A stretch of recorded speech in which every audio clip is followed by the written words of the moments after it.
Sidney? Esse aqui. O Wilson. Não. Como você chama? Gilberto. Gilberto? E o Wilson. Pode, professor. Professor, eu tenho duas perguntas para fazer ao senhor. Eu queria saber do senhor como é que o senhor vê o trabalho dos irmãos Vilas Boas, principalmente do Orlando Vilas Boas. O que ele contribuiu mostrando para a gente a reserva Xingu? E minha segunda pergunta é uma reportagem da Constituição de 2002 que muitos índios não queriam vestir a cultura indígena com roupas, óculos, tudo.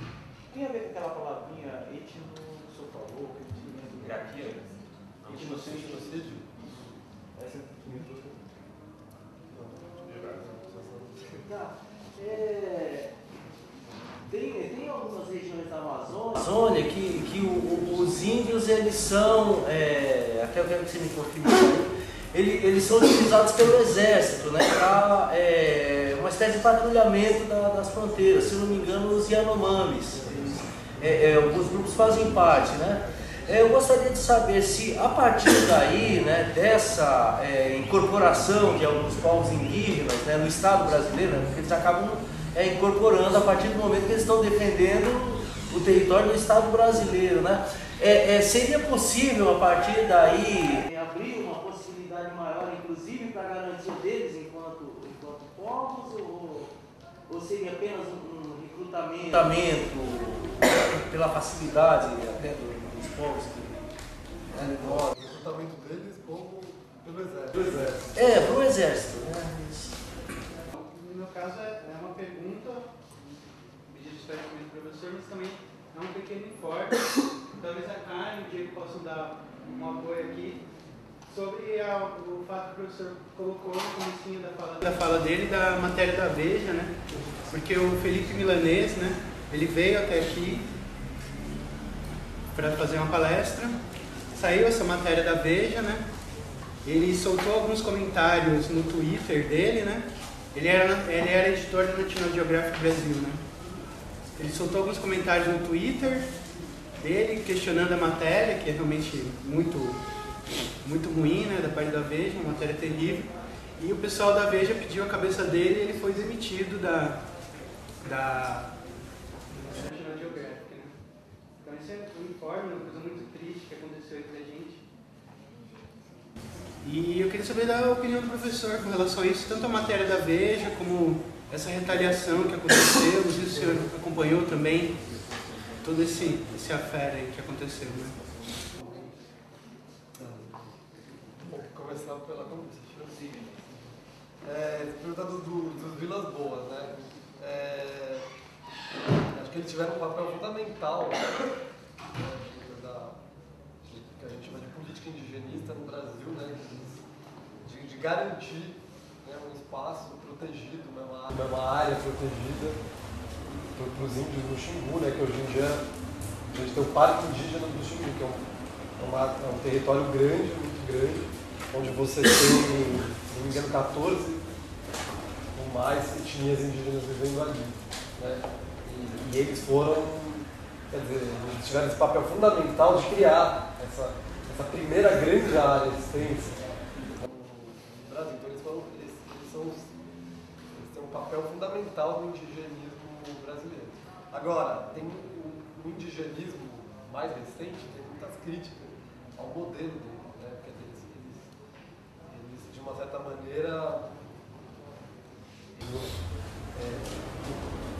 para o bem e para o mal, né? Tem coisas que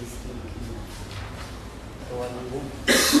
E de outro lado, eles fazem parte de um indigenismo que está muito ligado ao Estado, né? O indigenismo como um Estado, quer dizer, a questão indígena é um problema para o Estado, é o Estado que tem que resolver, tem que proteger os índios, tem que fechar, né, dar garantia uma coisa um pouco, digamos assim, paternalista, né? A ideia do indigenista como salvador dos índios. Quer dizer, hoje em dia toda a discussão é capacitar, né, os próprios índios para eles serem os agentes dessa própria, né?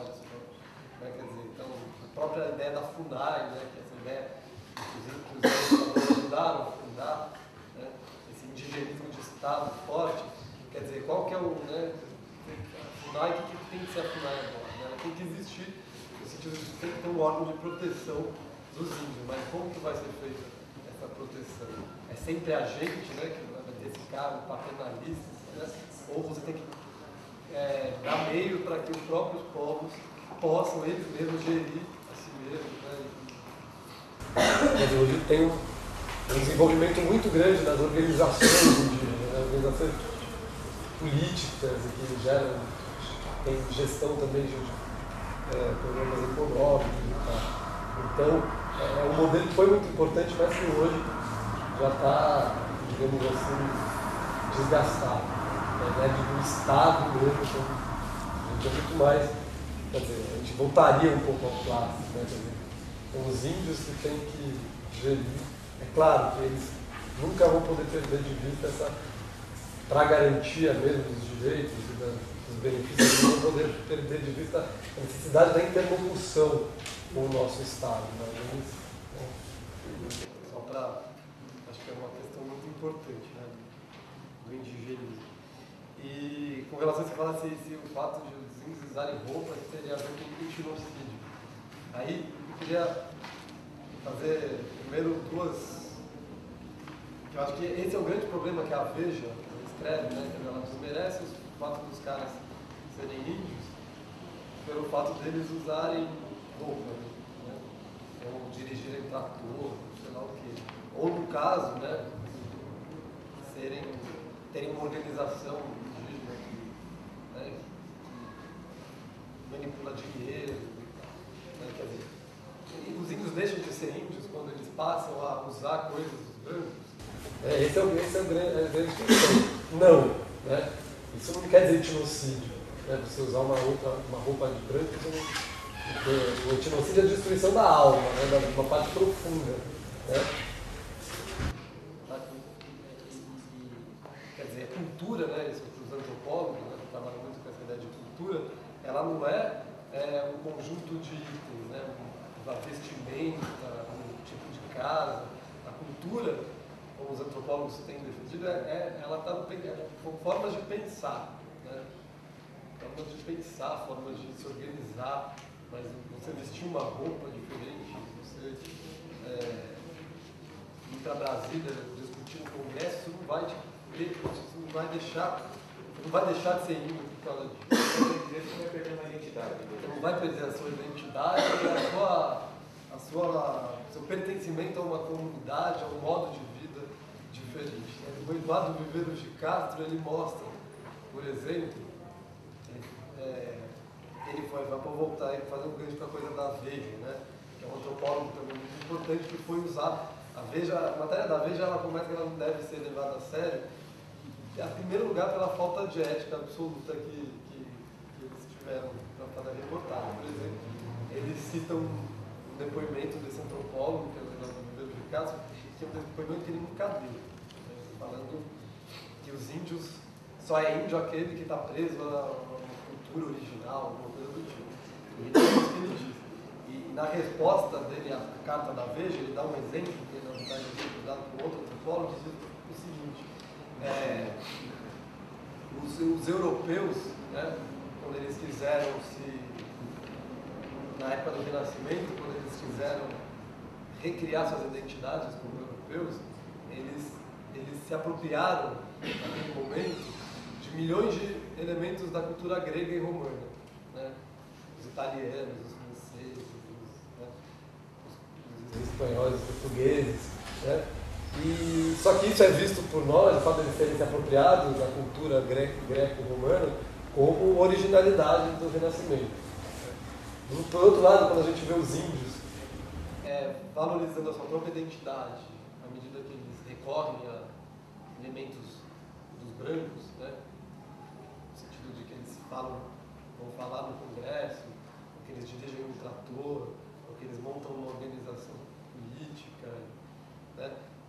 A gente já vê isso como uma aculturação, né? Eles deixam de ser o que eles são porque eles pegaram coisas nossas como instrumentos políticos. Já o pessoal do século XV, XVI, não.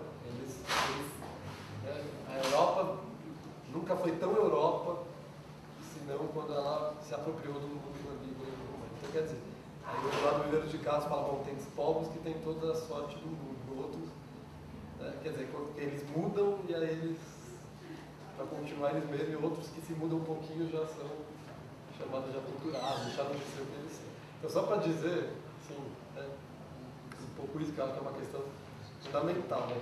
Você vestir uma roupa, falar de um outro, saber falar de um outro jeito, isso não é um etnocídio. O etnocídio é o contrário, é você ser obrigado, né, a não, você ser proibido, por exemplo, de falar a sua língua, que é uma coisa que aconteceu muito no Brasil, né? Os povos indígenas que de um lado foram catequizados, né, missionarizados, eram proibidos de falar na sua própria língua, de fazer seus rituais.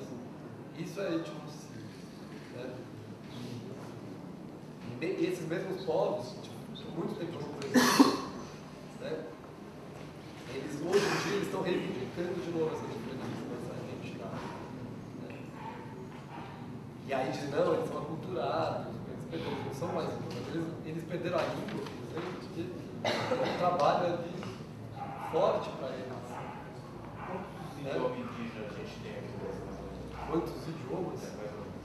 Puxa, eu não sei exatamente, mas acho que eram 100 e poucos. 100 e poucos. Só para você ter uma ideia de 180. 180? Quer dizer, são muitos, né? Então, quer dizer, o cara que fala português, né, a gente tem que pensar, quer dizer, ele deixou de ser índio ou ele foi obrigado a parar de falar essa língua e hoje em dia ele está tentando repor, né? Quer dizer, então a gente tem que tomar cuidado com as coisas que deixou de ser índio, porque a gente está sempre mudando, né? Está mudando, mas a gente tem certas opções, a gente não abre mão, né? Digamos assim, né? Só em relação aos índios, né? Aos quilombos, ciganos, né? Quer dizer, os ciganos, por exemplo, quer dizer, eles falam nossa língua, né? Do dinheiro, mas a gente for ver eles de perto, são muito diferentes da gente. Eles vivem nas nossas cidades, tá? Mas eles não querem, eles negam, né, a integração da nossa sociedade, tal qual a gente imagina que é o correto.